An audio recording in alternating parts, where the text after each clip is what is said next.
Class से पहले login नहीं हो सकता क्या ऐसा?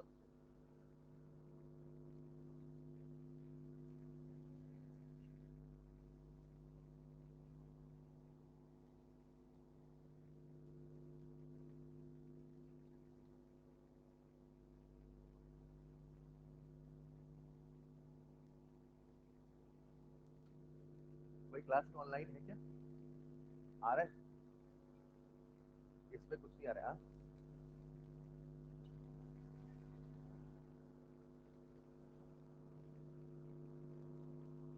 आ रहा है?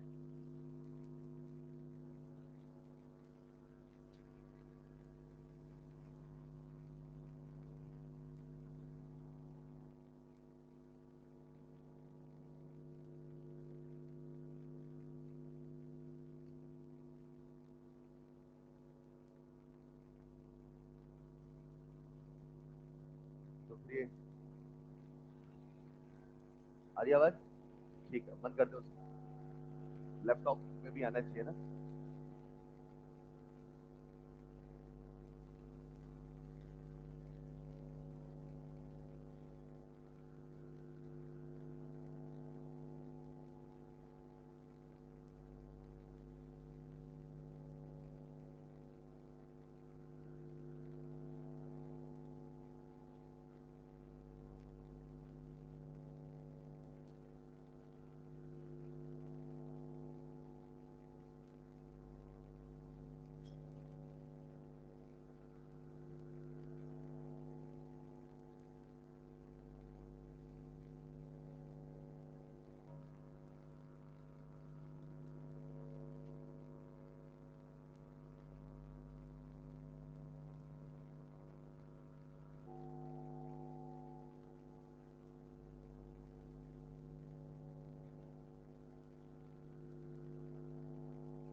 बुलाया तो कोई आ नहीं रहे आज तक।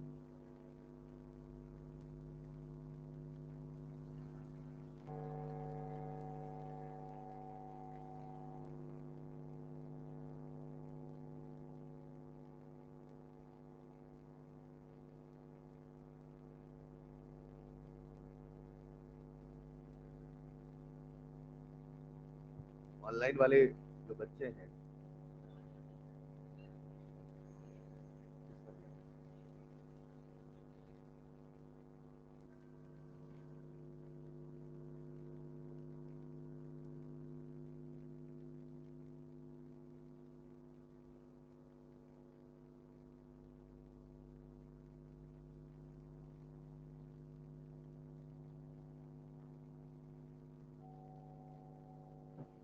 चलिए, a very very good morning to everyone. प्यारे बच्चों, लास्ट क्लास में स्टार्ट कर रहा हूँ, ठीक है? हम लोग लास्ट क्लास में बात कर रहे थे लॉकअप पर, और लॉकअप में लास्ट पॉइंट चल रहा था इफेक्ट ऑफ टेम्परेचर। अब यहाँ पे दो चीजें बची है। नंबर वन, केमिकल रिएक्शंस में हमने कहीं ना कहीं एक बार सारे इफेक्ट कर लिए हैं, चाहे इफेक्ट ऑफ मोल हो, वॉल्यूम हो, प्रेशर हो, टेम्परेचर। जो आखिरी पॉइंट था वो ये सिखा रहा था कि टेम्परेचर बढ़ाने से इक्विलिब्रियम हमेशा एंडोसाइड चला जाएगा, और टेम्परेचर घटाने से इक्विलिब्रियम हमेशा एक्सोसाइड चला जाएगा। अगर कभी कोई इसका कारण पूछे कि ऐसा क्यों होता है, मतलब ऐसा स्टेटमेंट आएगा on increasing temperature reaction move on endo side, कारण हमेशा आप इसका इक्विलिब्रियम कांस्टेंट लोगे।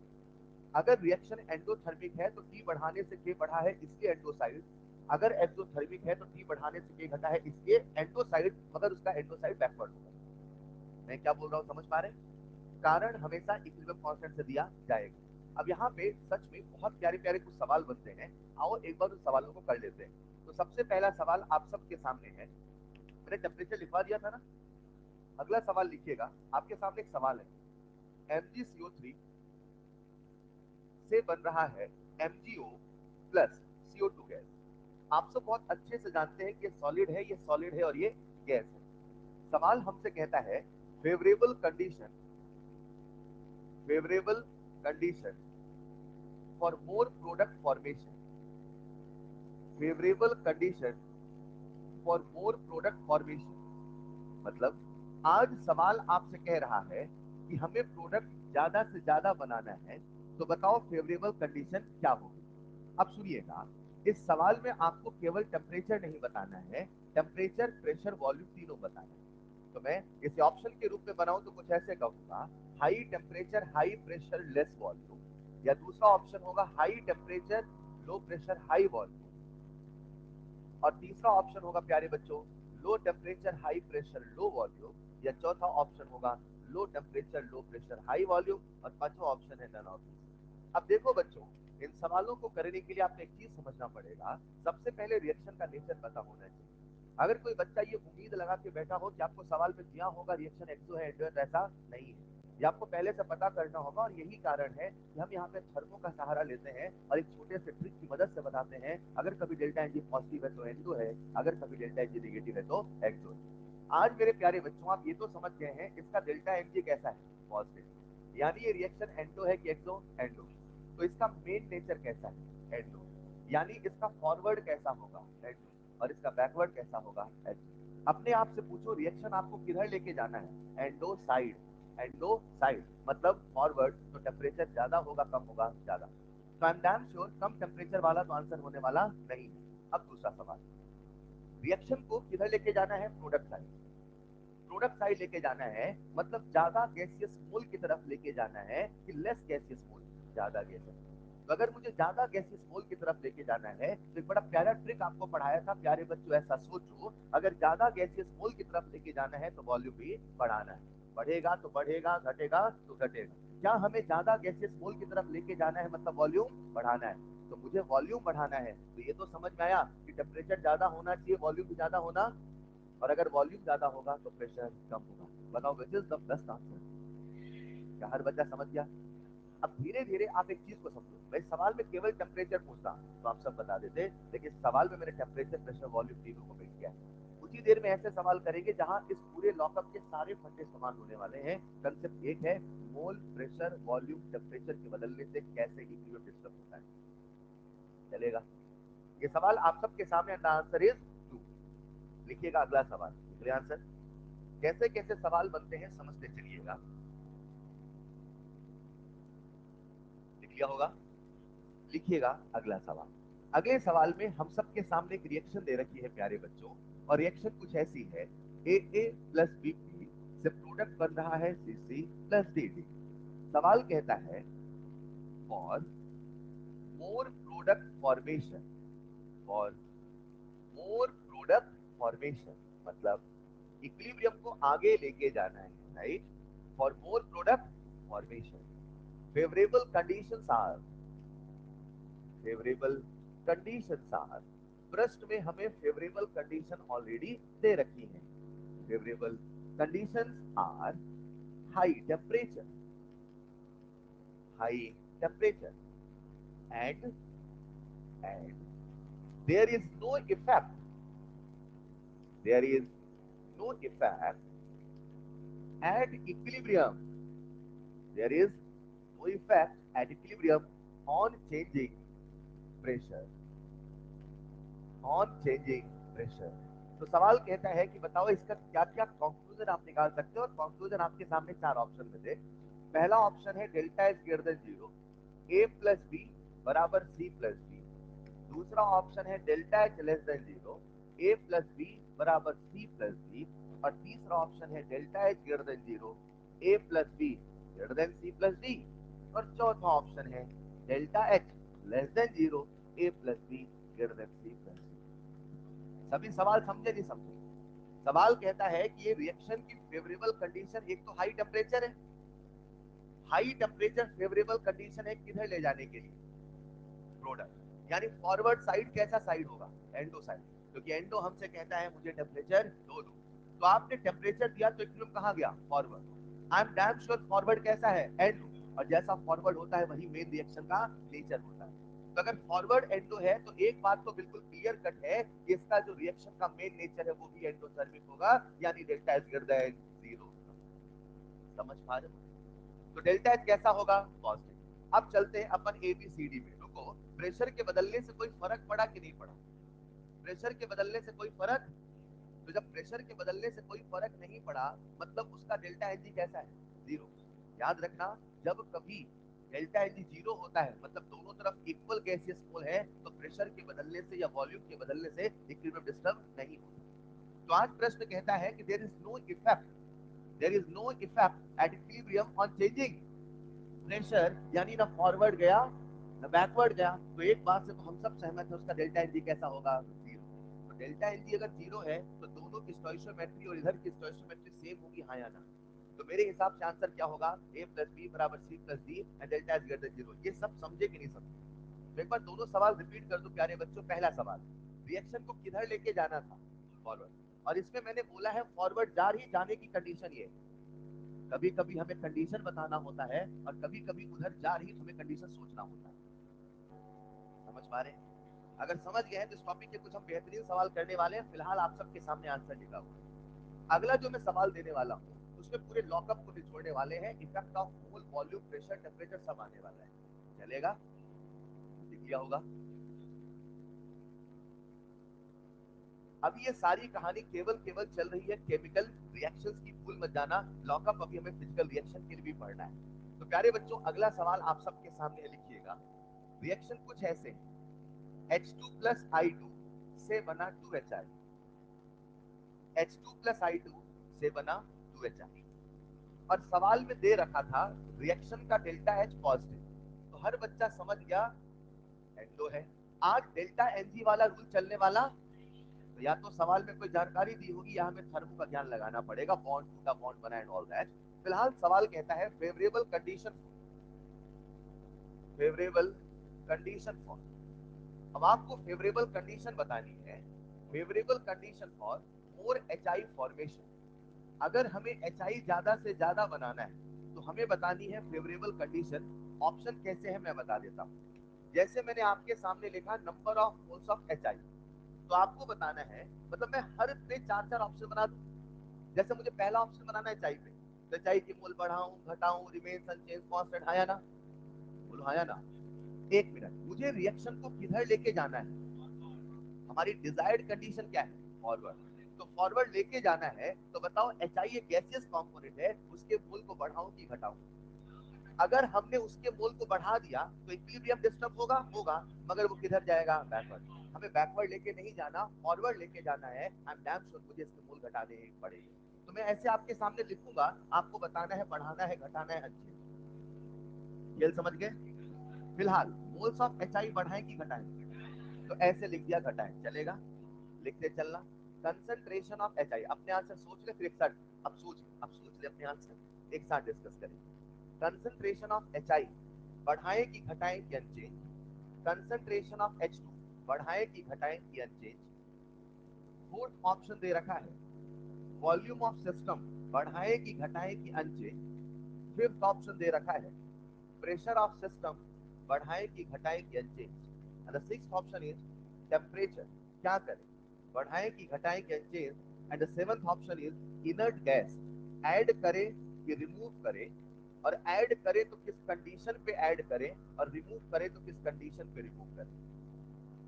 किसी भी सवाल में इन्हीं बातों पे लॉकअप के प्रश्न बनाए जाते हैं। मोल पे, कंसंट्रेशन पे, वॉल्यूम पे, प्रेशर पे, इनर्ट गैस पे और टेम्परेचर पे। एक बार सभी बच्चे अपने आंसर लिख लें, फिर एक साथ डिस्कस करते हैं।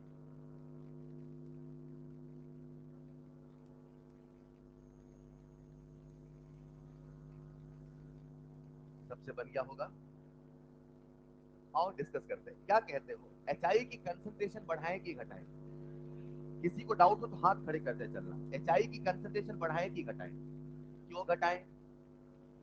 वो घटेगा तो रिएक्शन बढ़ाना चाहेगा, तभी तो इक्विलिब्रियम फॉरवर्ड चला।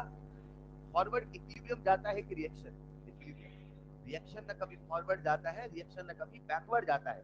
बोलचाल की भाषा में बोला जाता है, लेकिन समझदारों को समझ में आता है सिर्फ रिएक्शन इज सिर्फ इक्विलिब्रियम होता है। Is this clear? तो प्यारे बच्चों, एचआई की कंसंट्रेशन घटाएंगे तभी तो फॉरवर्ड जाएगा। मुझे बताओ H2 की कंसंट्रेशन बढ़ाए घटाए? H2 रिएक्टेंट है कि प्रोडक्ट? तो अगर आपने बढ़ा दिया तो वो घटाना, समझना दो काम है, एक एक्सटर्नल, एक्सटर्नल आप, और एक्सटर्नल फैक्टर आने के बाद रिएक्शन क्या उसमें काउंटर अटैक करता है, ये रिएक्शन की जाए।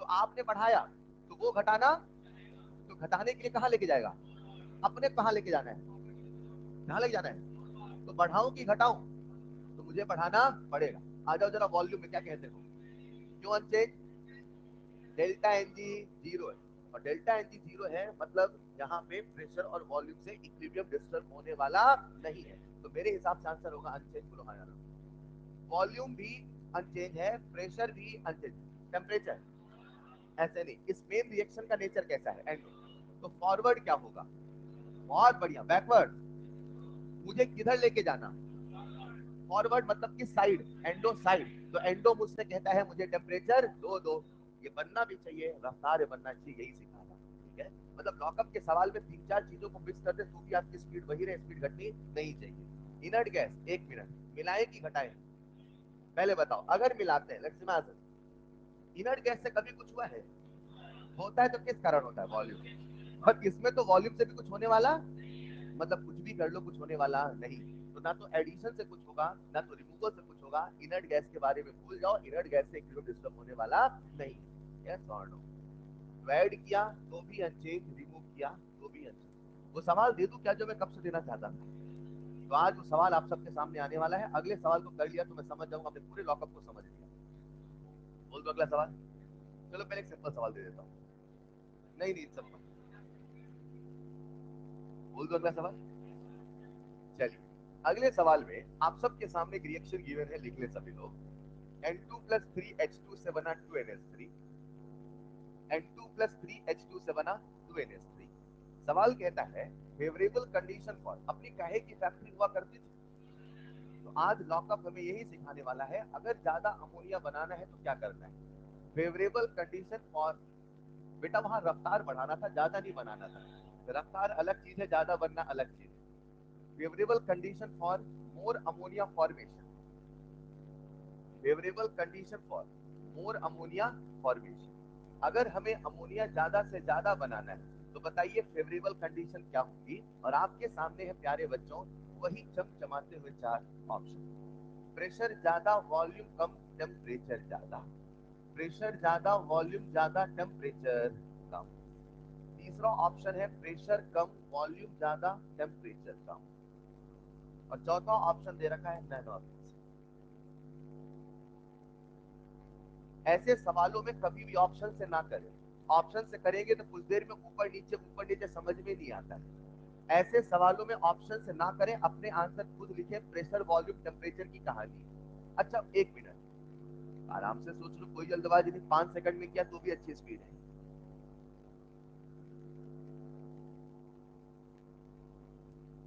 कितने बच्चों ने कर लिया, रेज योर हैंड। चलिए समय समाप्त, एक एक करके करते हैं। पहले बताओ रिएक्शन एंडो है कि एक्सो, अब कोई कॉपी मिलेगा प्लीज समझ लो एक बार और, एंडो है कि एक्सो, ताकि अगला सवाल कर लो। क्या ये रिएक्शन एक्सो है, ये तो नहीं सिखाना ना एक्सो क्यों है।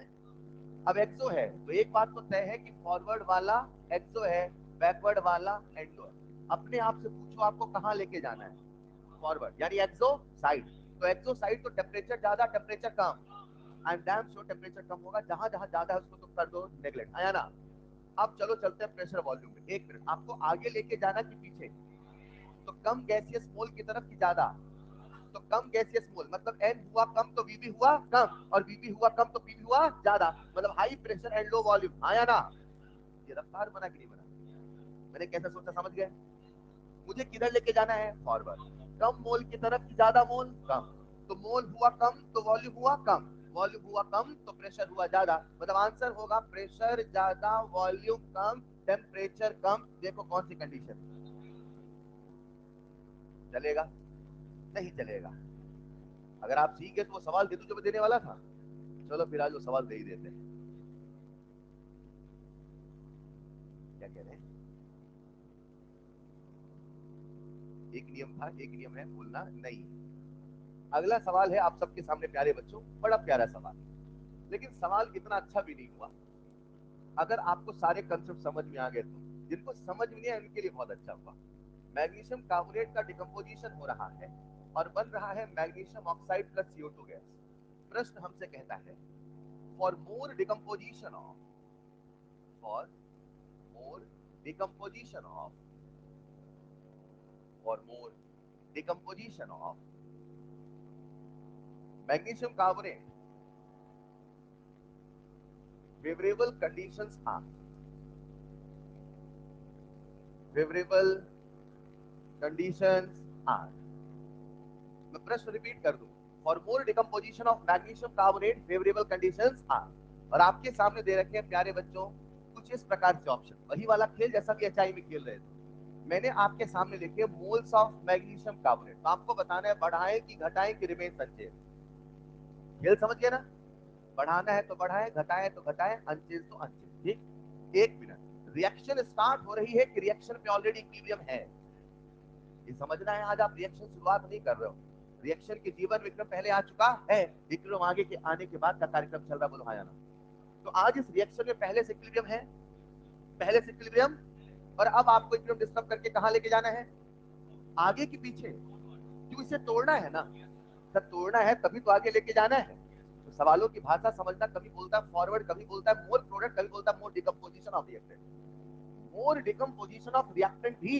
मोर प्रोडक्ट फॉर्मेशन हाँ या ना आज मुझे मैग्नीशियम कार्बोनेट को तोड़ना है मतलब इक्विलिब्रियम को फॉरवर्ड लेके जाना है अब बताओ इक्विलिब्रियम को फॉरवर्ड लेके जाना है तो जब तक इक्विलिब्रियम डिस्टर्ब नहीं होगा तब तक ना आगे ना पीछे होगा और हर चीज के बदलने से इक्विलिब्रियम बदलता क्या मोल के बदलने से इक्विलिब्रियम बदलता है हाँ मोल के बदलने से इक्विलिब्रियम बदलता है क्योंकि कंसंट्रेशन बदलता है लेकिन सॉलिड केस में ऐसा नहीं होता है याद आ रहा है ये बड़ा दिलचस्प है सोचो ऐसे अगर आपने CO2 के मोल बढ़ाए अगर आपने सोचना प्लीज अगर आपने तो इक्विलिब्रियम डिस्टर्ब होगा क्यों होगा मोल के कारण इक्विलिब्रियम डिस्टर्ब होता है कि कंसंट्रेशन कारण मोल तो मात्र एक जरिया है अगर इसके मोल बढ़ाए तो क्या इक्विलिब्रियम डिस्टर्ब होगा बैकवर्ड जाएगा फॉरवर्ड बढ़ाओगे तो घटाना वो बैकवर्ड जाएगा हाँ ये बैकवर्ड जाएगा समझ में आता है अब तो कह रहा हूं बहुत ध्यान सुनना अगर इसको बदला इसको कैच करना अगर इसको तो इक्विलिब्रियम डिस्टर्ब होगा इक्विलिब्रियम बैकवर्ड जाए इसका मोल बढ़ेगा इसको डिस्टर्ब करोगे तो इसका मोल बढ़ेगा इसका मोल बढ़ाओगे तो कुछ फर्क नहीं पड़ेगा समझ पा रहे हैं क्या पक्का इसको डिस्टर्ब करोगे तो इसका मोल और इसका मोल घटेगा लेकिन इसको बदलोगे तो उसको कोई फर्क पड़ने वाला नहीं है क्योंकि इक्विलिब्रियम हर चीज से बदलता नहीं है जब तक इक्विलिब्रियम डिस्टर्ब नहीं तब तक वो फॉरवर्ड बैकवर्ड चलेगा तो बताओ मैग्नीशियम कार्बोनेट की मोल बढ़ाऊं कि घटाऊं कैसे शानदार प्यारे बच्चों बहुत बढ़िया अब फटाफट अपने आंसर लिख लेना ठीक है फिर एक साथ डिस्कस करते हैं concentration of magnesium carbonate weight of magnesium oxide बढ़ाएं घटाएं कि अनचेंज जो भी है अपने आंसर लिखते चले नंबर 4 मोल्स ऑफ CO2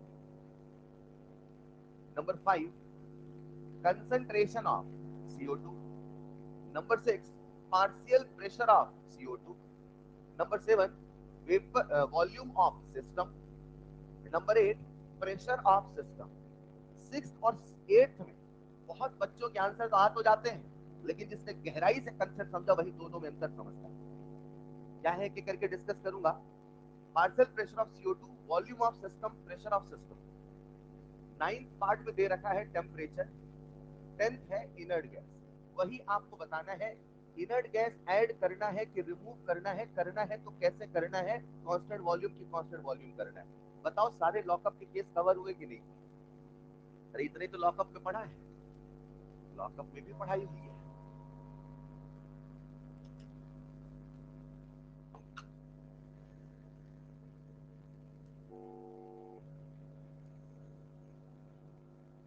तो आज आप लोगों का आना कैसे हो गया आपके दोस्तों ने मना नहीं किया क्या करेगा जाके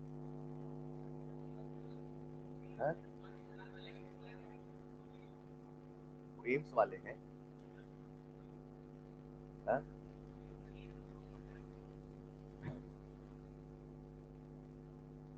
मान लो पूरे इक्विलिब्रियम से एक सवाल आया और वो आज आया और अभी तक जितना पढ़ा है उससे नहीं आया अंत में टॉपिक पढ़ाऊंगा जिसे बहुत लेस इंपॉर्टेंट मानते हैं वेपर डेंसिटी का मान लो उससे आ गया मान लो मान लिया चलिए जरा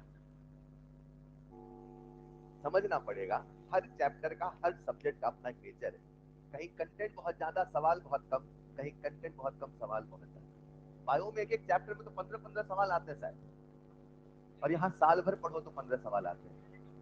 क्या मेरी बात समझ पा रहे हैं? इसलिए ऐसा नेचर है, तो कहां से सवाल बने पता नहीं है, फिलहाल पढ़ते रहे। जल्दी से डिस्कस करते हैं दूसरा वाला, क्या कहते हो? पक्का? अरे नहीं, कंसंट्रेशन बदलोगे तो बदलेगा ना। हाँ बदलोगे तो बदलेगा, आप बदल के बताओ। कंसंट्रेशन बदलोगे तो इक्विलिब्रियम बदलेगा, डिस्टर्ब होगा, लेकिन आप पहले कंसंट्रेशन बदल के बताओ। अरे सॉलिड का कंसंट्रेशन कांस्टेंट, बहुत बढ़िया। और हमने कितना माना है? 1।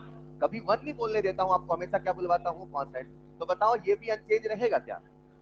अगला वाला क्या कहते हो? वेट? नहीं, वेट बदलोगे तो बदलेगा ना। सर ये सॉलिड है, हाँ या ना? ये पत्थर है, समझ पा रहे हैं क्या? क्या कहते हो? मोल्स ऑफ CO2 बढ़ाएं कि घटाएं? पक्का? फॉरवर्ड लेके जाना है, मोल घटाना पड़ेगा। बहुत बढ़िया, क्या कहते हो? कंसंट्रेशन, कंसंट्रेशन भी घटाना। क्या कहते हो? पार्शियल प्रेशर, पार्शियल प्रेशर भी घटाना। रुकना पूरी क्लास। ये प्रेशर घटाया, कैसे घटाया मुझे नहीं पता, अभी आपको कंफ्यूज करता हूँ। ये वाला प्रेशर घटाया, अब इसको छोड़ के इस पे आओ। चलो ऐसा करो, अभी ये वाला प्रेशर छोड़ दो, रुको इसको छोड़ दो, पहले वॉल्यूम पे आओ। मुझे किधर लेके जाना है? ज्यादा मोल की तरफ कम मोल, तो मोल हुआ ज्यादा तो वॉल्यूम भी। वॉल्यूम किसका ज्यादा? सिस्टम का, पूरे बर्तन का, जहां ये रिएक्शन हो रही है, राइट? क्या मुझे पूरे सिस्टम का वॉल्यूम बढ़ाना? तो क्या पूरे सिस्टम का प्रेशर घटेगा? बोलो ना।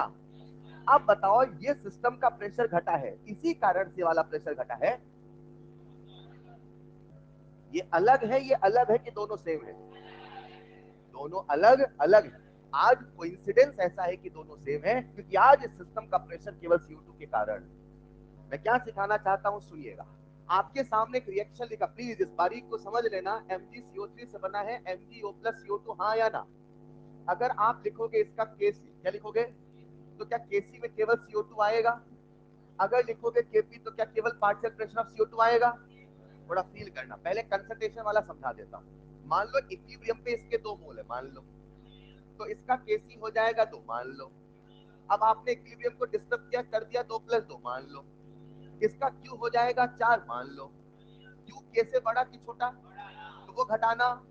फिर Q मुझसे कहता है मुझे K बना दो, ये घटेगा तो कहां जाएगा? एग्री? ये समझ में आया? अब जो कह रहा सुनिएगा, गैसेस के लिए एक्टिव मास कंसंट्रेशन भी है, गैसेस के लिए एक्टिव मास पार्शियल प्रेशर भी है। ऐसा गैसेस के लिए है, सॉल्यूशन के लिए नहीं है। तो अब मैं क्या कहता हूं, जब मैं लिखूंगा Kp, क्या लिखूंगा? कंसंट्रेशन कहानी क्लियर हो गई? अब इसको मिटा रहा हूं, अब मैं Kp लिखना चाहता हूं, तो मान लो जब पहले इक्विलिब्रियम था, इसका पार्शियल प्रेशर था 2 atm, मान लो ना। तो क्या उस समय इसका Kp 2 नहीं हो सकता? अब आपने बाहर से CO2 और मिलाया तो प्रेशर बढ़ा कि नहीं बढ़ा? तो इसका QC होगा कि QP होगा? कंसंट्रेशन लिखा तो C, प्रेशर लिखा तो P। अब इसका QP कितना होगा? 4। बताओ QP बड़ा है कि छोटा? बड़ा।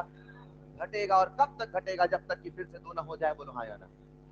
इसलिए प्रेशर घटाना पड़ा। अब इत्तेफाक से जो सिस्टम का प्रेशर है वही CO2 के प्रेशर के बराबर है। नहीं समझे? लेकिन सर सही मायने में ये पार्शियल प्रेशर ऑफ CO2 है, मतलब ये एक्टिव मास ऑफ CO2 है, मतलब ये कंसंट्रेशन ऑफ CO2। समझ पा रहे हो? ये वो वाला प्रेशर है, अल्फा प्रोपोर्शनल टू 1/p की power delta Ng upon Np, और ये कंसंट्रेशन वाला प्रेशर है। इत्तेफाक से आज दोनों बराबर है, क्योंकि जो सिस्टम का प्रेशर है वही CO2 के प्रेशर के कारण है। समझे? पक्का? तो मुझे बताओ, पार्शियल प्रेशर ऑफ CO2 घटेगा तो उसका एक्टिव मास घटेगा, उसका कंसंट्रेशन घटेगा, तो वो बढ़ाना चाहेगा तो फॉरवर्ड लेके जाएगा। क्लियर? शानदार। टेम्परेचर क्या कहते हैं? एंडो है कि एक्सो? एंडो है कि एक्सो? अगर ये एंडो है तो टेम्परेचर हमें बढ़ाना पड़ेगा। मेन नेचर एंडो, तो फॉरवर्ड भी एंडो और बैकवर्ड होगा एक्सो। एंडो साइड लेके जाना मतलब टेम्परेचर बढ़ाना पड़ेगा। अब आ जाओ इनर्ट गैस। क्या इनर्ट गैस से कुछ होता है? इनर्ट गैस से कुछ होता? जो भी होना होता है वॉल्यूम से होता है। मन में सेट कर लो, वॉल्यूम बढ़ाना है घटाना है। तो इनर्ट गैस को ऐसे भरो कि वॉल्यूम बढ़। इनर्ट गैस को कैसे भरो कि वॉल्यूम बढ़ जाए? पहले बताओ, इनर्ट गैस को भरोगे कि निकालोगे? भरोगे, क्यों भरोगे? निकालते तो वॉल्यूम घट मुझे पहले से पता है मुझे वॉल्यूम बढ़ाना है, मतलब मुझे इनर गैस रिमूव करना, ऐड करना। अब ऐड करना तो वॉल्यूम बढ़ाना है, तो कांस्टेंट प्रेशर पे कांस्टेंट वॉल्यूम पे कांस्टेंट प्रेशर। बहुत बढ़िया, वो तो सारे फंडे क्लियर हुए कि नहीं। ये सारी कहानी थी केमिकल रिएक्शन के भी। एक सबसे इंपॉर्टेंट टॉपिक बचा है जो एनसीईआरटी का शुरुआती 2-3 पढ़ने हैं, फिजिकल इक्विलिब्रियम। आगे बढ़े, टॉपिक लिखिएगा next heading, lockup for physical reactions. Lockup for physical reaction. शुरू के 15 मिनट बहुत ध्यान सुनना, उसके बाद केवल केस टू केस है, ठीक। Lockup for physical reaction. रुको, जब ये चैप्टर शुरू हुआ था तो मैंने आपको फिजिकल रिएक्शन और केमिकल रिएक्शन में अंतर बताया था कि नहीं बताया था? तो प्यारे बच्चों जरा सुनिएगा, आज अगर कोई फिजिकल रिएक्शन है, कैसी रिएक्शन है, तो कैसी कैसी संभावना है सुनिएगा। लॉकअप कैसे लगाते हैं, क्या क्या हमें पहले से पता होना चाहिए, पहले वो बता रहा हूं। अगर आप फिजिकल रिएक्शन में लॉकअप लगाना चाहते हैं तो पहले से कुछ हमें बेसिक कंसेप्ट पता होने। उसमें से सबसे पहला बेसिक कंसेप्ट क्या है, नंबर 1, बोर्ड पे जुड़िएगा। अगर कभी कोई फिजिकल रिएक्शन होती है तो उसमें कभी भी केमिकल कंपोजिशन चेंज, उसमें केवल चेंज होता है फिजिकल स्टेट, मतलब H2 सॉलिड से H2 लिक्विड, H2 लिक्विड से H2 गैस। कहीं ना कहीं वो हमेशा प्योर लिक्विड या प्योर सॉलिड होता है, कहीं ना कहीं वो हमेशा प्योर लिक्विड या प्योर सॉलिड होता है। तो दुनिया में जितनी भी फिजिकल रिएक्शन है, या तो सॉलिड से लिक्विड बनेगा या तो लिक्विड से गैस बनेगा। अगर सॉलिड से लिक्विड बना तो इसे बोलते हैं मेल्टिंग, एग्री? एग्री। अगर लिक्विड से सॉलिड बना तो कोई बात नहीं बेटा, मैं बता देता हूँ, फ्रीजिंग।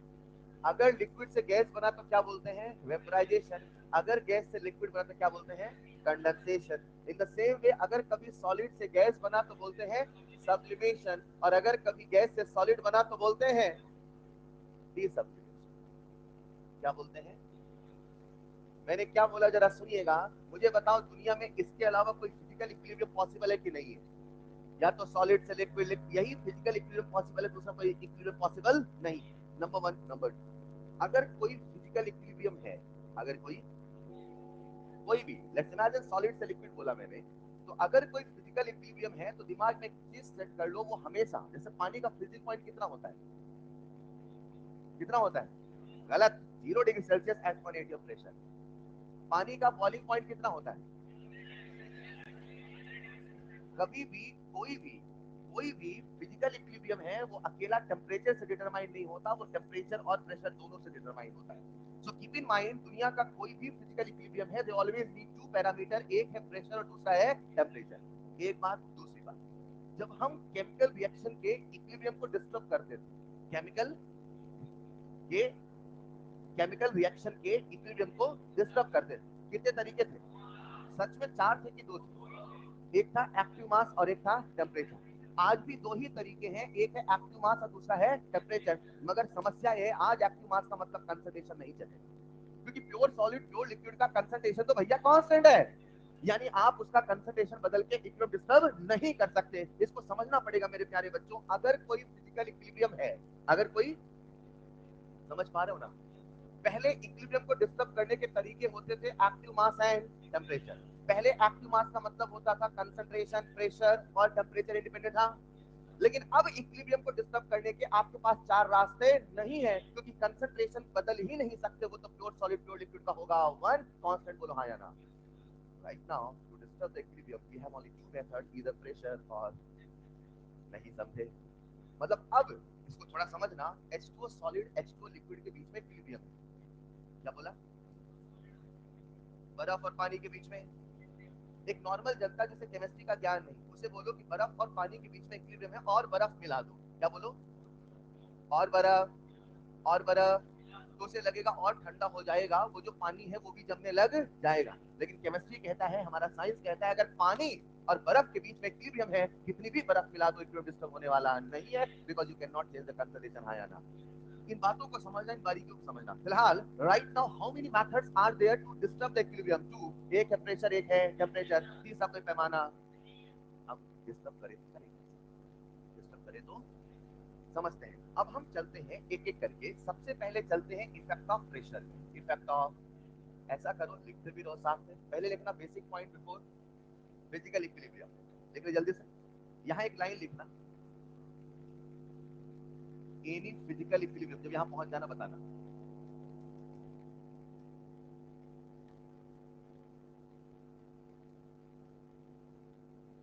आप पढ़ रहे हैं वो आगे साहब का गैसियस केमिकल।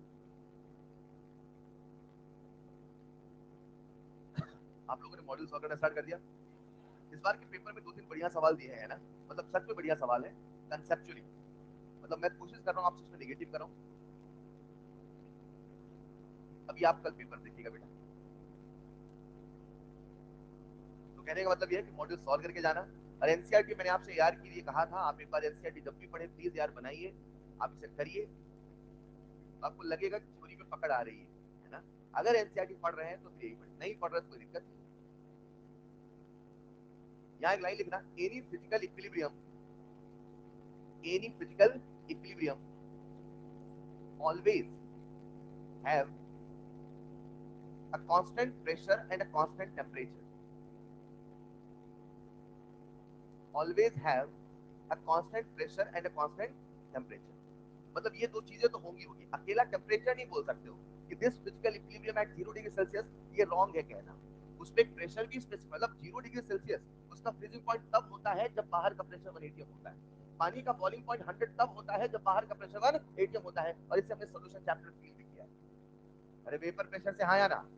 फिलहाल अब हम इक्विलिब्रियम पढ़ रहे हैं, तो उस कहानी को भूल के ऐसे सोचो कि जब तक ये दोनों कंडीशन नहीं है तब तक फिजिकल इक्विलिब्रियम भी नहीं है। नेक्स्ट पॉइंट लिखना, to disturb the equilibrium, to disturb the equilibrium now we have two method. अगर हम इक्विलिब्रियम को डिस्टर्ब करना चाहते हैं, अब हमारे पास दो ही मेथड है, दो ही औजार है, एक है प्रेशर और दूसरा है टेम्परेचर। अब सवाल है इनसे डिस्टर्ब कैसे होगा, कैसे प्रेशर के बदलने से इक्विलिब्रियम शिफ्ट होगा, कैसे टेम्परेचर के बदलने से इक्विलिब्रियम शिफ्ट होगा, और एक एक करके समझते हैं। सबसे पहले लगाते हैं इफेक्ट ऑफ प्रेशर। रुको बच्चों, एक बात बताओ, जो थ्योरी मैंने आपको पहले पढ़ाई थी प्रेशर वाली, मतलब अल्फा प्रोपोर्शनल टू 1/p की power delta n g upon n p, वो चलेगा नहीं चलेगा? वो नहीं चलेगा, वो गैसियस केस में था, याद रखना। अब गैसियस है कोई जरूरी, अब हमें एक नया कंसेप्ट बनाना पड़ेगा। वो कंसेप्ट कुछ ऐसा है, क्या है जरा सुनिएगा। तो सबसे पहले इफेक्ट ऑफ प्रेशर समझा रहा हूँ, समझाने के लिए आप सबके सामने एक उदाहरण ले रहा हूँ। इमेजिन करते प्यारे बच्चों, यही एग्जांपल हर साल लेता हूँ मैं। इमेजिन करते लिफ्ट, क्या ये मान लो, और ये लिफ्ट है और आप इसके अंदर खड़े हो, मान लो बेटा, और ये लिफ्ट बुर्ज खलीफा की लिफ्ट मान लो, और ये लिफ्ट ऊपर जा रही है मान लो, मान लिया। आप लिफ्ट के अंदर हैं, आपके पास ना कोई मोबाइल है ना आपके पास किसी प्रकार कोई डिवाइस है, and the problem is lift की सारी बटन भी खराब है। आप लिफ्ट में खड़े थे, लिफ्ट ऊपर जाना स्टार्ट होती, आपको नहीं पता था लिफ्ट की बटन खराब है, लिफ्ट ऊपर जाने लगी, जैसे ऊपर जा रही थी, अब भाई बहुत लंबी बिल्डिंग है तो आप बोर हो रहे थे, देख रहे थे, अचानक से आपने क्या देखा कि ऊपर से लिफ्ट की दीवार नीचे आने लगी, ऊपर से लिफ्ट की दीवार नीचे आने लगी। तो पहले आपको अपनी आंखों को यकीन नहीं हुआ, आपने कहा भाई साहब ये हो क्या रहा है। आपने कुछ देर ध्यान से देखा, बोला हो सकता है इल्यूजन होने, लगातार देख रहा था। कुछ देर आपने देखा तो सच में लिफ्ट की दीवार नीचे आ रही है। अब आप थोड़ा सा सदमे में आए, थोड़ा सा घबराए, बोले लिफ्ट नीचे कैसे आ रही। आपने लिफ्ट को रोकने की कोशिश करी, जब आपने लिफ्ट को रोकने की कोशिश करी तो लिफ्ट की सारी बटन थी खराब, तो लिफ्ट रुकने वाली नहीं थी। अब आपके पास मोबाइल भी नहीं था, कुछ भी नहीं था, भाई साहब किसी को फोन लगा के बता दे लिफ्ट की दीवार ऊपर से नीचे आ रही, अरे हाँ या ना। अब मैं आप सबसे एक सवाल पूछता हूँ, जब लिफ्ट की दीवार नीचे आना स्टार्ट होगी तो आपका रिस्पॉन्स क्या होगा उस मोमेंट में? डर जाएंगे, डर के बाद क्या करेंगे? है? है। वो बच्चा कह रहा है मैं तो लिफ्ट की दीवार को ऐसे रोकूंगा। है। आप शक्तिमान है क्या? अगर होते तो शायद रोक भी लेते। यही तो लॉकअप कहता है, या तो ढल जाओ या तो लड़ जाओ। लड़ नहीं सकते हैं, अगर लड़ सकते तो जब आपने रिएक्शन के जीवन में क्यों आया था और आपने उसके मोल बदले थे तो क्या रिएक्शन का अच्छा लगा होगा? उसका भी तो मन क्या होगा, इनसे लड़ी लूं मैं एक बार। पर क्या रिएक्शन आपसे लड़ सकती थी? नहीं समझे। तो जब रिएक्शन आपसे नहीं लड़ पाई तो रिएक्शन ने खुद को ढाल लिया। वही सिचुएशन आज आपके सामने, अगर आप लिफ्ट की दीवार से लड़ जाते तो लड़ के रोक लेते, लेकिन अभी ऐसा पॉसिबल नहीं। अब बताओ क्या करोगे? Exactly, now you will try to reduce your volume. अगर आप ऐसे खड़े थे तब आप झुकना स्टार्ट हो गए, थोड़ा थोड़ा बैठना स्टार्ट हो गए, लेकिन लिफ्ट फिर भी अगर झुकती जा रही है तो अंत में आप लेट जाएंगे। बोलो हाँ या ना, यस और नो। और एंड, बस आगे नहीं बोलना है। और एंड मोमेंट पे आप ये, हाँ, प्रे करते रहेंगे भाई साहब ऐसा कुछ हो जाए, या मान लो आप बैठ गए, मान लो अंत में आप ऐसा कुछ एज्यूम करेंगे, ऐसा कुछ प्रे करेंगे कि भाई साहब बस लिफ्ट का दरवाजा खुल जाए और हम यहाँ से बाहर निकले, बोलो हाँ या ना। अब आप लिफ्ट गए हैं, कहने का मतलब क्या था, जैसे जैसे ऊपर से प्रेशर बढ़ाया, कंसेप्ट में आएंगे, जैसे जैसे ऊपर से, जैसे जैसे ऊपर से, तो सिस्टम ने खुद को क्या किया, लड़ाई क्या किया, एडजस्ट किया। और एडजस्ट करने के लिए उसने क्या किया, it will try to reduce its volume, हाँ या ना। यही कंसेप्ट लॉकअप कहता है कि जब कभी किसी फिजिकल इक्विलिब्रियम में, किसी फिजिकल इक्विलिब्रियम में प्रेशर बढ़ाया जाएगा, क्या बोला मैंने, तो रिएक्शन या इक्विलिब्रियम उधर चला जाएगा जिधर जाने से उसका वॉल्यूम घट जाएगा। क्या बोला मैंने, उधर चला जाएगा जिधर जाने से उसका वॉल्यूम घट जाएगा। मैंने क्या बोला, क्लियर है। पहले इसे लिखना, इफेक्ट ऑफ प्रेशर, ये डायग्राम बनाने की आवश्यकता नहीं है, एक लाइन लिखना, हाँ वहां लिख तो जाए, तो लिफ्ट वाला एग्जांपल बस इतना काफी है, नीट में याद आ जाएगा, लिफ्ट वाला एग्जांपल, वहां एक लाइन लिखना, प्रेशर बढ़ाने से, प्रेशर बढ़ाने से रिएक्शन स्लैश इक्विलिब्रियम उधर चला जाएगा,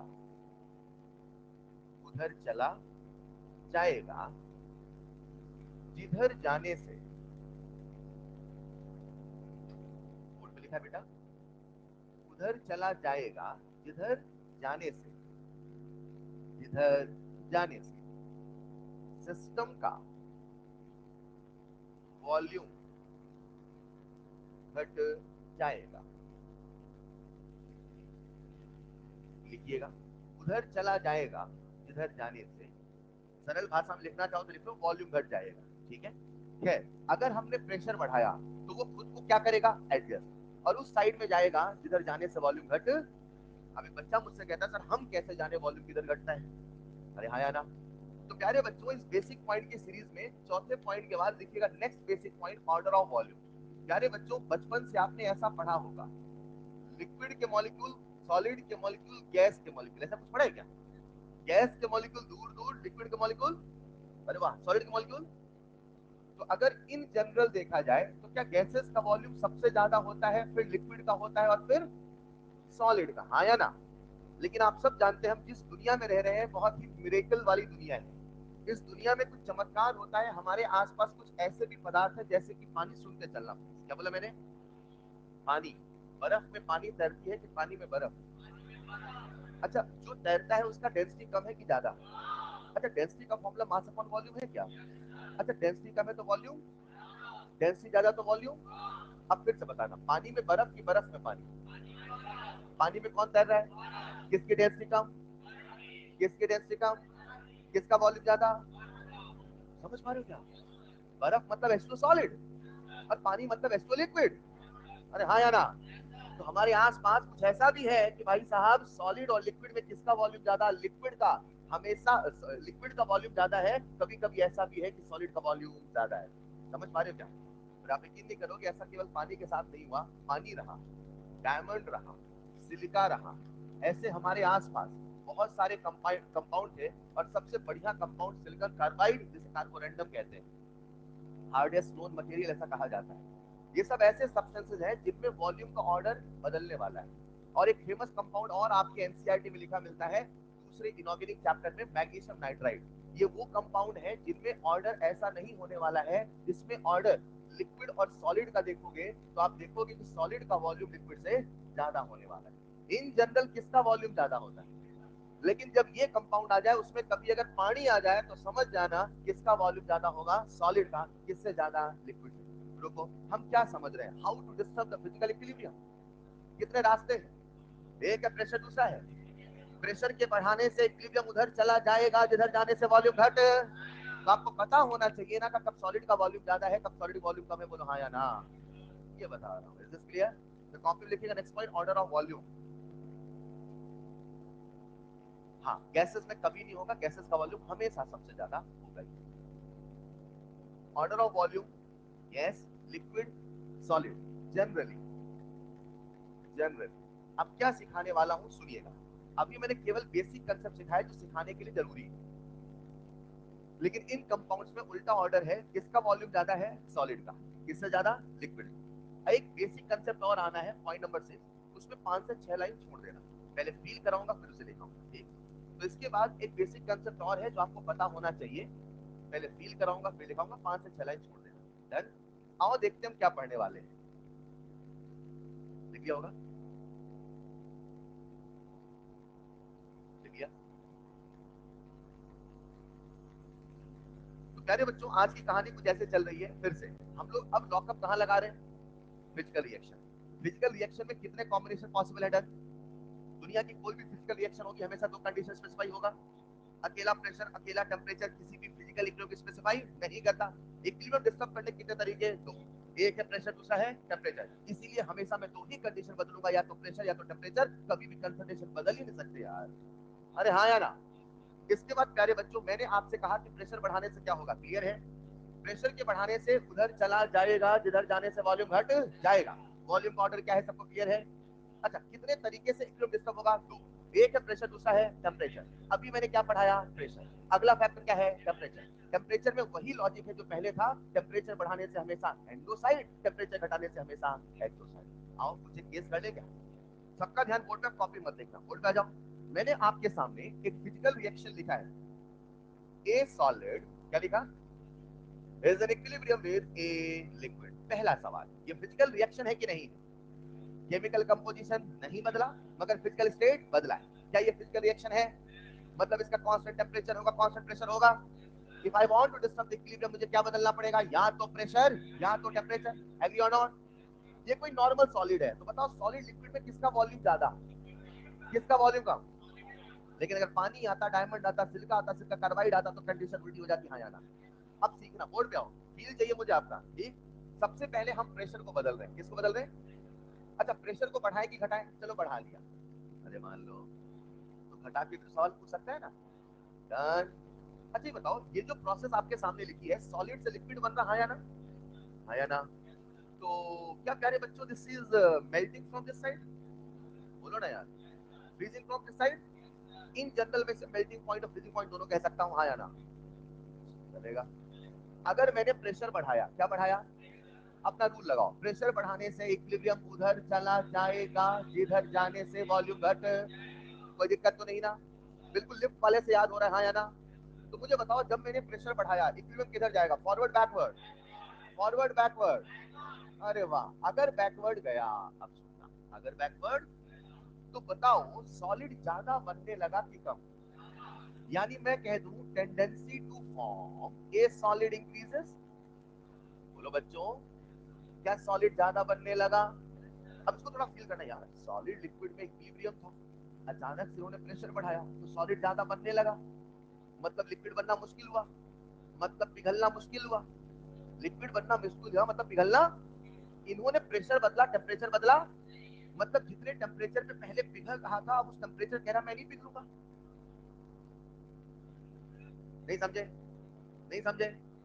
मान लो आज 0 डिग्री सेल्सियस मान लो, हालांकि वो पानी में होता है पर मैं फील करा नहीं हूँ, जल्दी दिमाग सेट होता है, कितना टेम्परेचर है वो बदलने वाला, आपने क्या बदला, बदलो प्रेशर, तो रूल क्या कहता है किधर जाएगा बैकवर्ड, तो सॉलिड बना तो पिघलना आसान हुआ कि मुश्किल हुआ, पहले जीरो पे ही पिघल रहा था, अब कसम खा के बैठ गया मैं नहीं पिघलूंगा, तो आपने भी कसम खाई तो पिघलेगा कैसे नहीं, तो बताओ जो काम पहले जीरो पे हो रहा था वो जीरो पे होगा हाई टेम्परेचर पे, तो मेल्टिंग पॉइंट इंक्रीजेस और डिक्रीजेस, मेल्टिंग पॉइंट।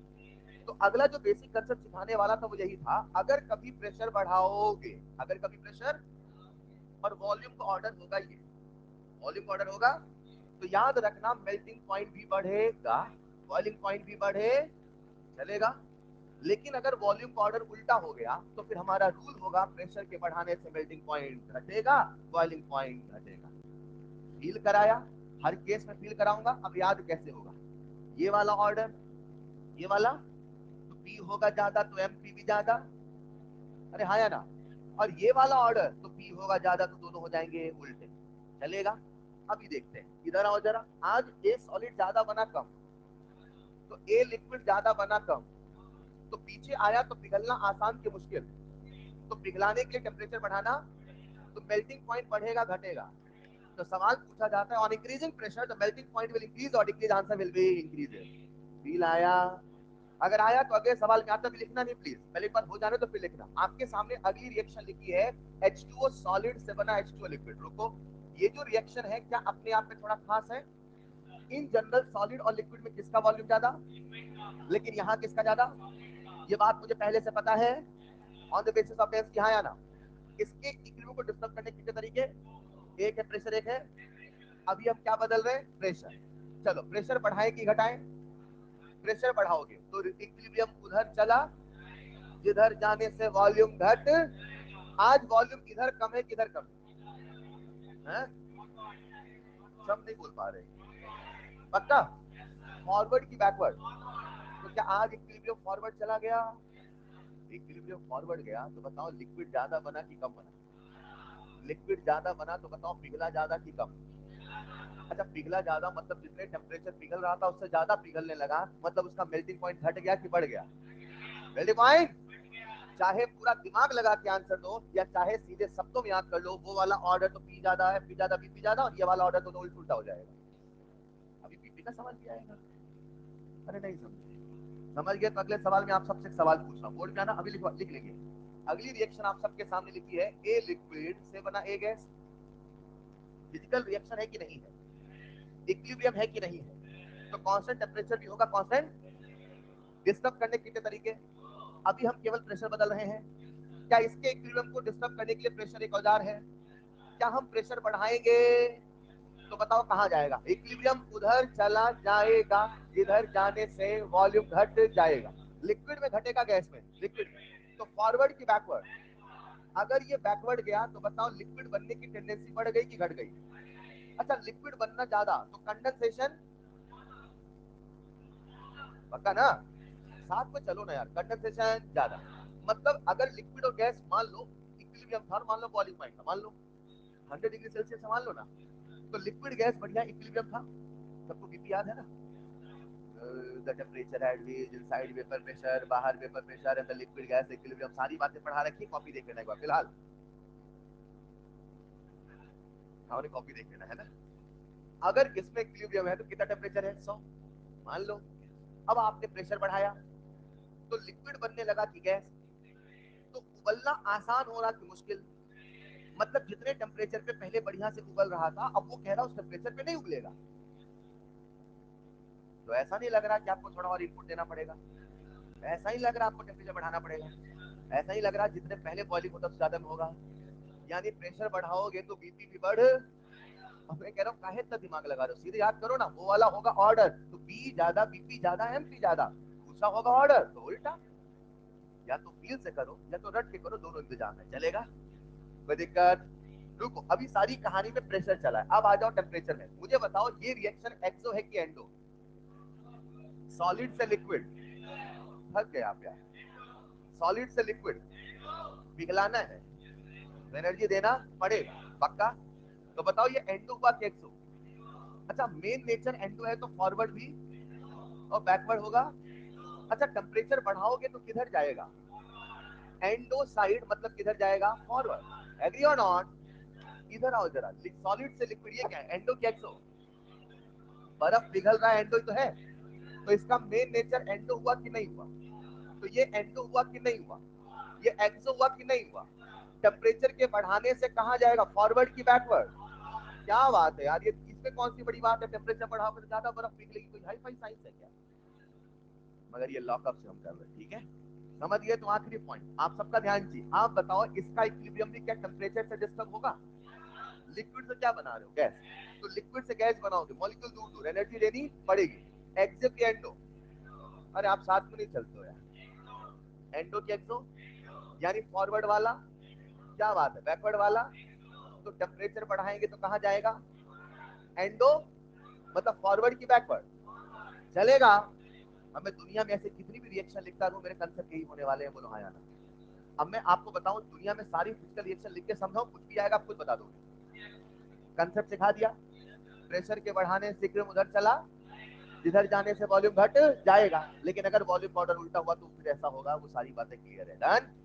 तो आप लिखिएगा जल्दी से, जितनी जल्दी लिखेंगे उतना अच्छा है। ये लिख दिया था, पहले ये पॉइंट लिख लो, पॉइंट नंबर 6।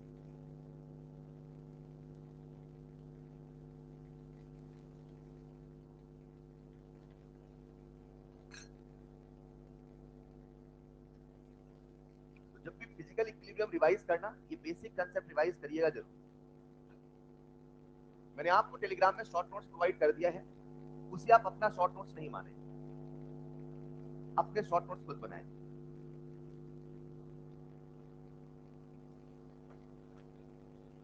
लेकिन अगर आप भी वैसा ही बनाए तो उसका प्रिंट आउट निकाल सकते हैं। नहीं लिख पाए, जल्दी जल्दी लिख लो बच्चे।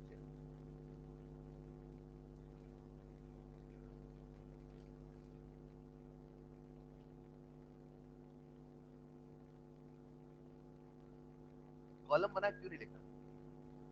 अच्छा ठीक है, पढ़ लोगे ना फिर। लेकिन नेक्स्ट पॉइंट एग्जाम्पल लिख ले फटाफट। आपसे रिक्वेस्ट करूंगा रिवाइज करते चलना, कोई डाउट हो मुझसे डिस्कस करना। जनरली बच्चों को एमपी और बीपी में डाउट आता है, एक बार फील करके देख लो। जनरली बच्चों को मेल्टिंग पॉइंट और बॉइलिंग पॉइंट फील करने में डाउट आता है। रट तो ज्यादा है, पी ज्यादा तो एमपी ज्यादा, बीपी ज्यादा। एक बार उसे फील कर लो, सच में ऐसा आपको फील हो रहा है कि नहीं हो रहा है? क्योंकि एग्जाम में जब सवाल देगा तो मैंने आपसे ए सॉलिड ए लिक्विड लिखा, वो ए लिक्विड ए सॉलिड बना के पूछ सकता है। समझ पाए ना? मैंने आपके सामने 3 रिएक्शन लिखी है। फिजिकल रिएक्शन केवल 3 संभव नहीं है। सॉलिड से लिक्विड, लिक्विड से गैस, सॉलिड से गैस, न जाने क्या क्या बना के पूछ सकता है।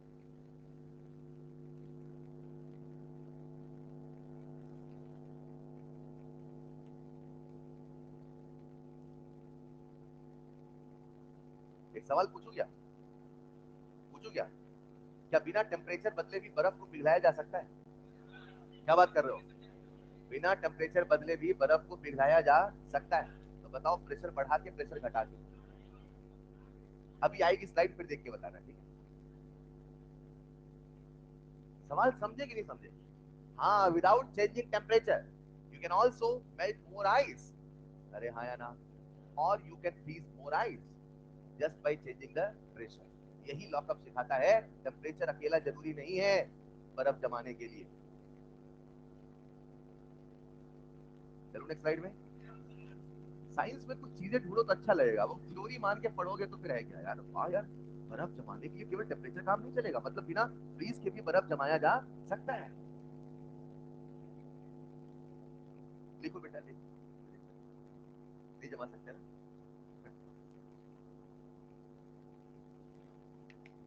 कुछ बच्चों का मानना है जितना हमारा सिलेबस है सब गलत है, सब मानी हुई बातों पर आधारित है, इनका वास्तविक जीवन से कोई संबंध नहीं, ऐसा उन्हें लगता है। बस सिलेबस के लिए पढ़ रहे हैं, कहीं इसका कोई फील नहीं है। लिख लीजिए, H2O सॉलिड से बना H2O लिक्विड, एंडोथर्मिक। जल्दी। अब एक बार फिर सवाल पूछता हूँ, प्रेशर बढ़ाओगे तो बताओ बर्फ ज्यादा जमेगा कि पिघलेगा? चलेगा, पक्का ना?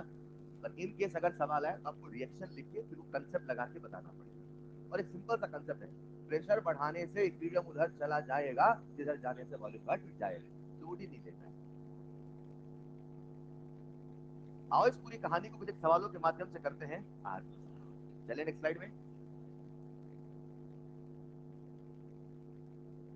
Next slide. ए लिक्विड से बना ए गैस।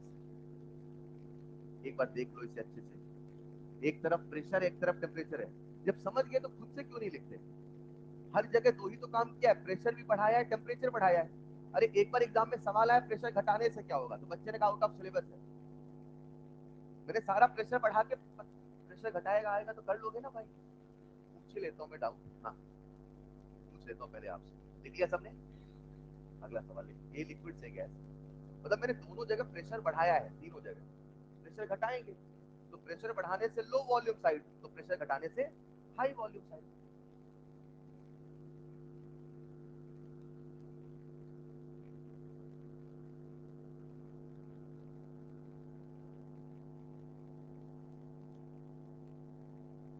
आज आप ऐसे पढ़े सिलेबस खत्म होने वाला है। तो कल मतलब आप सबके 650 ऊपर ही नंबर आएंगे? अच्छा, ऑनलाइन वालों के साथ बात भी नहीं हो पा रही है? हाँ? नहीं मतलब जो बच्चे भी ऑनलाइन होंगे कुछ रहते हैं ना, वो क्या मोबाइल चलते रहने देते हैं? तो लगना चाहिए क्लास मैं भी कर रहा हूँ और कुछ और भी करते रहते हैं। और अपना होमवर्क करते रहेंगे और साथ में क्लास चल रही है, उन बच्चों से नंबर आने चाहिए, है ना? कल से आपके नंबर प्रॉपर ऑब्जर्वेशन में रहेंगे, याद रखिएगा। अब जितने भी टेस्ट आपके हो रहे हैं उसमें कौन से बच्चे कैसे नंबर आ रहे हैं, क्या नहीं आ रहे, वो सब ऑब्जर्वेशन है। मतलब आप अच्छा कर रहे हैं नहीं कर रहे हैं, नंबर गिर रहे हैं क्या हो रहे हैं, वो सब ऑब्जर्वेशन है। समझ पा रहे हैं क्या? हेलो, लिख लिया होगा?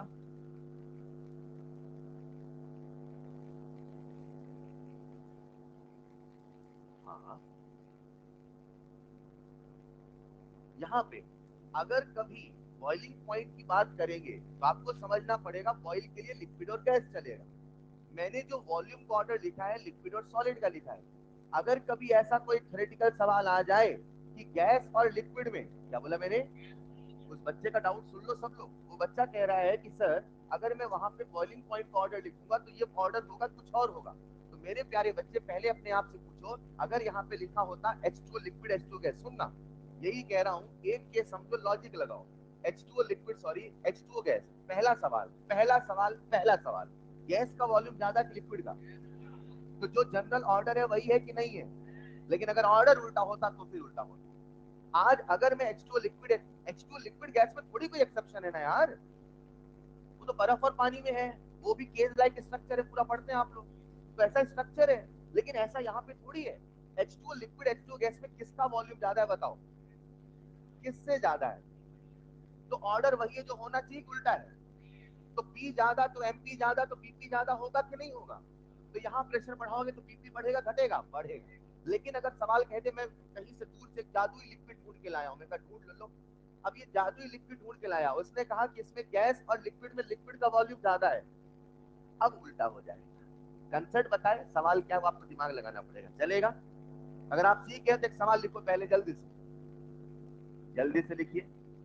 H2O सॉलिड से बना H2O लिक्विड, H2O सॉलिड से बना H2O liquid on decreasing pressure at equilibrium, on decreasing pressure at equilibrium, pressure बढ़ाया कि घटाया? प्रेशर चलेगा। on decreasing pressure at equilibrium, melting point increases, अच्छा फ्रीजिंग पॉइंट भी लिख सकता हूं मैं जहां मेल्टिंग पॉइंट है। Hello, melting point decreases, melting point remains unchanged, and the fourth option, none of these। कोई आंसर नहीं बोलेगा प्लीज?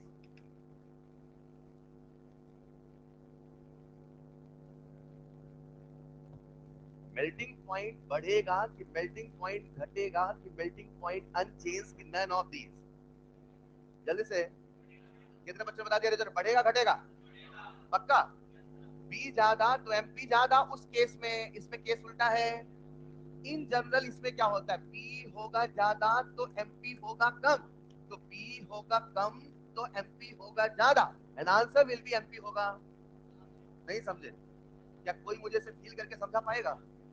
एक बार फील कर ले। देखो मैंने दोनों इंतजाम बताए, पहले आंसर फटाफट लाओ, दिमाग में जोर ना पड़े, और फील करना हो कभी ऐसा सवाल आए तो भी आना चाहिए। प्रेशर बढ़ाया कि घटाया? तो प्रेशर घटाने से इक्विलिब्रियम उधर चला जाएगा जिधर जाने से वॉल्यूम बढ़ जाए। तो वॉल्यूम किधर बढ़ा किधर बढ़ा? तो कहाँ जाएगा? बैकवर्ड। तो सॉलिड बना कि लिक्विड बना? सॉलिड। मतलब सॉलिड बन गया मतलब ज्यादा जम गया, मतलब जितने पे मेल्ट हो रहा था, जैसे मान लो 0 पे हो रहा था, अब उसमें ज्यादा सॉलिड बन रहा। अरे बोलो ना।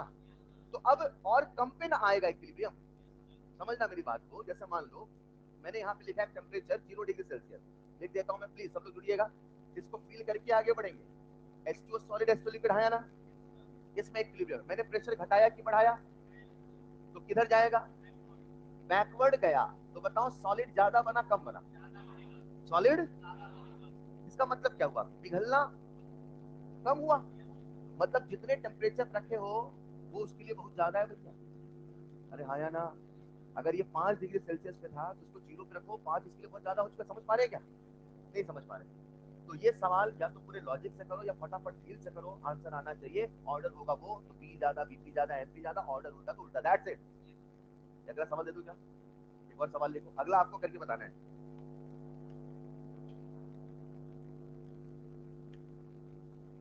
आओ हीरा बनाते हैं, लिखिएगा। कार्बन डायमंड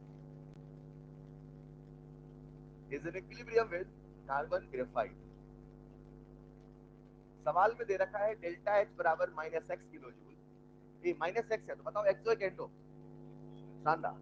डायमंड की डेंसिटी दे रखी है 3.5 ग्राम पर सेंटीमीटर क्यूब और ग्रेफाइट की डेंसिटी दे रखी है 2.3 ग्राम पर सेंटीमीटर क्यूब, 2.3 ग्राम पर सेंटीमीटर क्यूब। और सवाल कहता है favourable condition for, favourable condition for more diamond formation, favourable condition for more diamond formation. मैं ऑप्शन लिख देता हूं आपके सामने, पी ज्यादा टी कम, पी कम टी ज्यादा, पी ज्यादा टी ज्यादा, पी कम टी कम। संभल के करेंगे, जल्दबाजी में दिया गया जवाब कई बार गलत होता है। इतने बढ़िया से आपको लॉकअप बताया गया है, चीजें बननी चाहिए फील के साथ, सही रीजन के साथ और सही आंसर आना चाहिए। सोचो हमें क्या बनाना है, हीरा। कहां लेके जाना है, बैकवर्ड की फॉरवर्ड? तो टेम्परेचर प्रेशर से आंसर दीजिए। अच्छा एक मिनट, ये केमिकल रिएक्शन है कि फिजिकल रिएक्शन है? पक्का? इसे बोलते हैं इलेक्ट्रॉपिक रिएक्शन, है ना। फिजिकल रिएक्शन में फिजिकल स्टेट बदलता है, फिजिकल स्टेट भी नहीं बदला है भाई साहब। अरे दोनों सॉलिड है लाला। हेलो, यानी लॉकअप वहां भी चलेगा? अरे तभी तो लॉकअप पढ़ाया जाता है, लॉकअप वहां भी चलेगा। नहीं समझे? ये फिजिकल रिएक्शन कैटेगरी में नहीं है, लेकिन लॉकअप से कंसेप्ट आएगा क्योंकि दोनों की डेंसिटी अलग अलग है, हाँ या ना। किसकी डेंसिटी ज्यादा? हीरे। डेंसिटी बराबर मास अपॉन, डेंसिटी बराबर मास अपॉन, यानी इतना तो समझ में आता है कि डेंसिटी होगी ज्यादा तो वॉल्यूम होगा। अरे डेंसिटी और वॉल्यूम इनवर्सली रिलेशन में हुए ना। आगे आप समझदार है बच्चों, आपको जवाब देना है यार, आपको जवाब देना है, आपको जवाब देना है। कितने बच्चे करें फर्स्ट? फर्स्ट। एक मिनट, आपको रिएक्शन किधर लेके जाना है? पहले टेम्परेचर वाला कर ले, कर ले टेम्परेचर वाला। ये रिएक्शन एक्सो है कि एंडो? तो फॉरवर्ड होगा, बैकवर्ड होगा, कहां लेके जाना है? एंडो साइड, तो टेम्परेचर होगा ज्यादा। फर्स्ट कहां से बोला आपने बेटा? हो गया गलती, है ना, कोई दिक्कत नहीं, टेम्परेचर ज्यादा वाला आंसर होगा। अब बताओ डेंसिटी इसकी कितनी है? 3.5, मतलब इसका वॉल्यूम, हाँ, और मुझे कम वॉल्यूम की तरफ लेके जाना है, मतलब मुझे प्रेशर बढ़ाना है, मतलब टेम्परेचर भी ज्यादा होना चाहिए, प्रेशर भी ज्यादा होना चाहिए, and answer will B high temperature high pressure high आना। एक बच्चे ने कहा इसमें कौन सा लॉकअप लगाना था, मैंने तो बचपन से पढ़ा था, कोयले से हीरा ऐसे ही बनता है। अरे बेसिक साइंस आपके साथ बायो में पढ़ाते हैं, high pressure high temperature region diamond formation, हाँ या ना। लेकिन देखो लॉकअप भी वही सही कहता है, लॉकअप ना होता तो हीरा ही नहीं बना पाते, है ना। कुछ समझ रहे मैं क्या कह रहा हूँ? We are trying to understand the application of least count principle. कैसे उन्होंने कहा कि आप किसी रिएक्शन को उस कंडीशन पे करो कि वो रिएक्शन उस पर्टिकुलर डायरेक्शन में चली जाए। ये सोचना अपने आप में मैजिकल नहीं है। Now you know the favorable condition for ammonia formation, favorable condition for more decomposition of magnesium carbonate, हाँ या ना। दिमाग मत लगाओ, अगला सवाल आप सब गलत करने वाले, क्या कहते हैं? बेहतरीन सवाल कर ले क्या? लिखो जरा, देखते हैं कौन सही कौन गलत करता है। अगला सवाल कुछ ऐसा है, H2 प्लस I2 से बना 2HR। कोई आंसर नहीं बोलेगा प्लीज, राइट। इसी फॉर्मेट में एक सवाल जेई में आया था, किसी कोई बच्चा मुझसे बाहर पूछ ही रहा था, सेम फॉर्मेट था, कंफ्यूजिंग सवाल था। H2 प्लस I2 से बना 2HI, if at equilibrium, if at equilibrium volume of the system decreases, volume of the system decreases, then concentration of each component, then concentration of each component, then concentration of each component, A volume घटाया कि बढ़ाया? तो equilibrium disturb होगा कि नहीं होगा? तो concentration remains unchange, हाँ, कंसंट्रेशन रिमेन्स। ऑप्शन तो क्या, ये पूछ रहा हूं आपसे मैं, वॉल्यूम घटाया कि बढ़ाया? तो कंसंट्रेशन बदलेगा नहीं बदलेगा?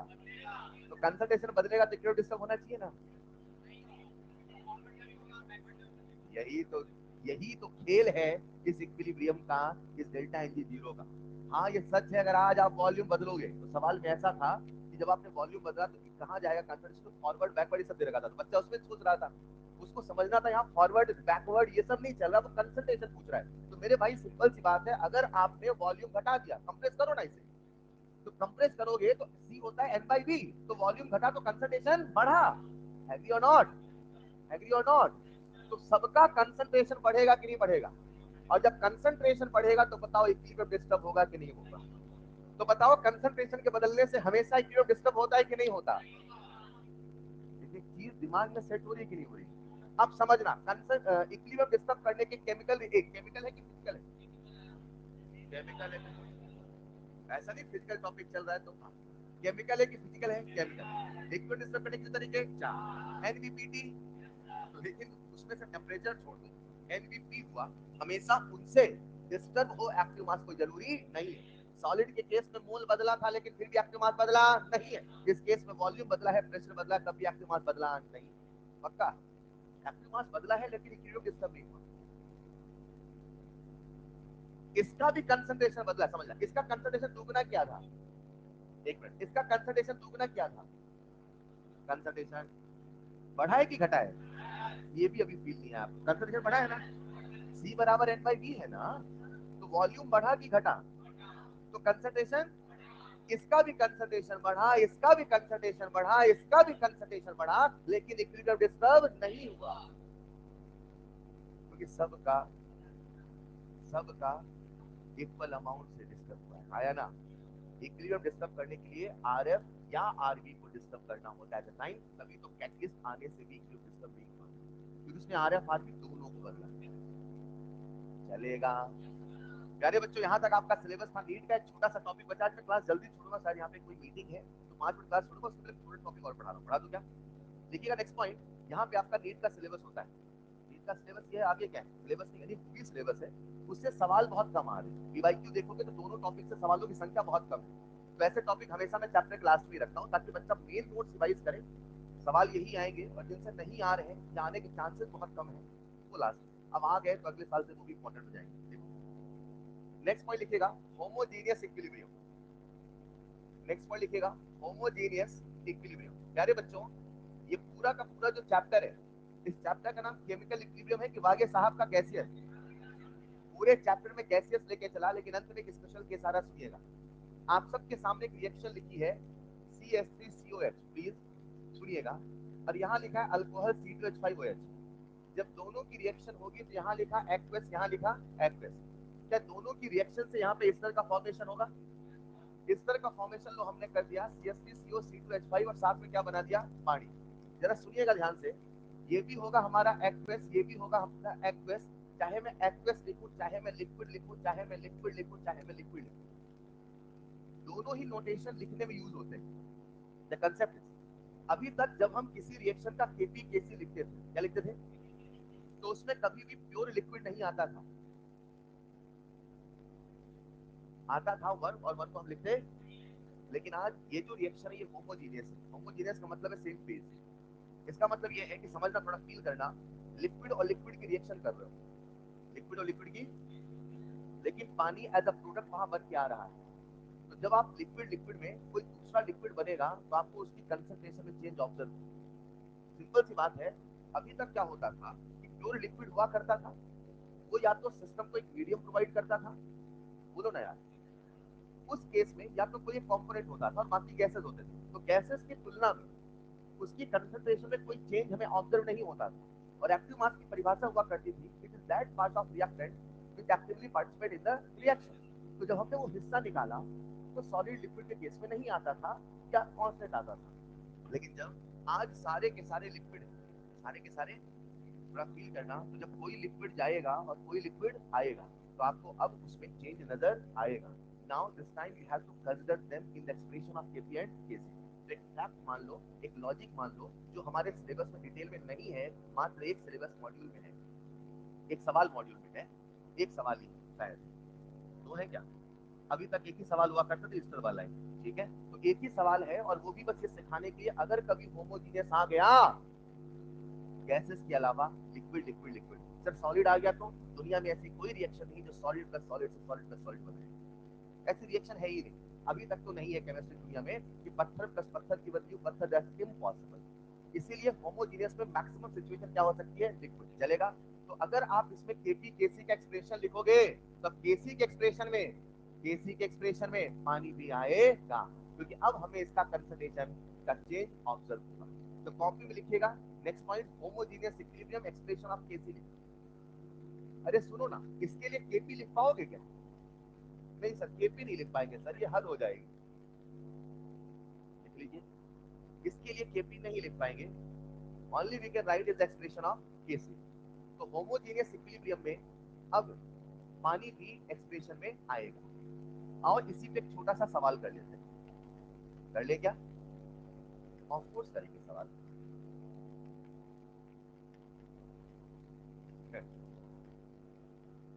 आप लोग पढ़ाई तो कर रहे हैं ना बच्चों?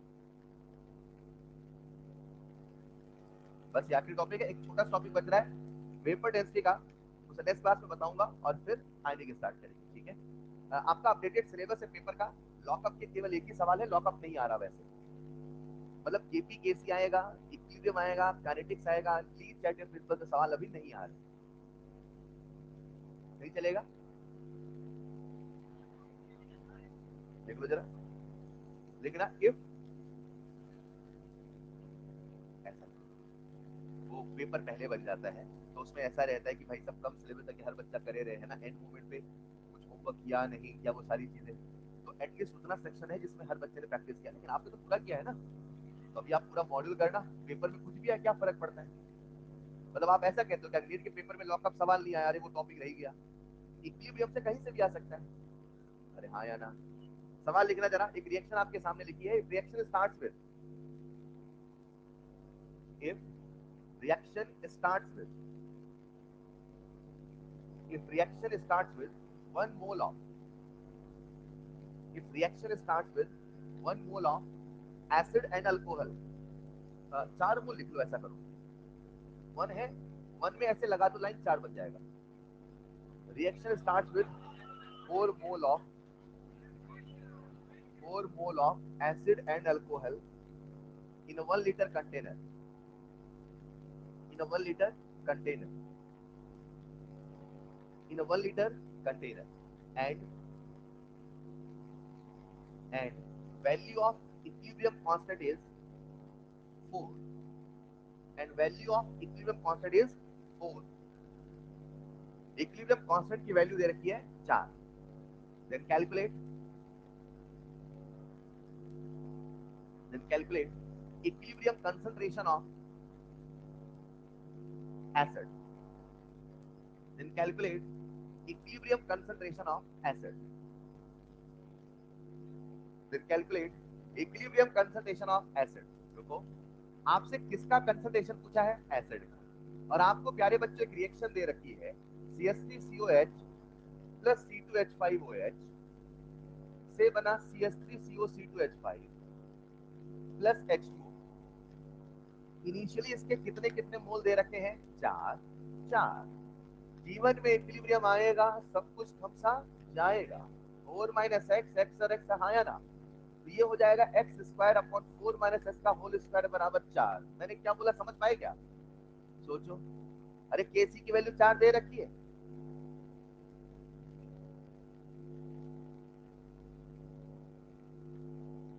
सही है?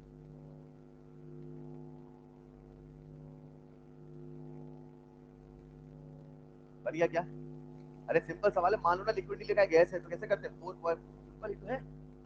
अब बता, मैं ज्यादा होमोजीनियस पे नहीं बातें करता हूँ, रीजन ये है कि सच में फिर इसके पीछे बहुत आपको डेप्थ में जाना पड़ेगा। होमोजीनियस इतना मैंने लिख दिया, ये कहानी सही में खत्म करने का तरीका है। अगर मैं होमोजीनियस के डिटेल में चलूं तो बहुत लंबी कहानी आपको एक्सप्लेन कराना पड़ेगा पूरा कैसे आता है, और वो आपके सिलेबस में नहीं है। बस कहीं अगर आ जाए तो प्रिपरेशन है कि बच्चे ऐसे भी होता है, ये वाली बात। ये मत सोचना कि लिक्विड आज भी नहीं आएगा, नहीं अब आएगा, ठीक है?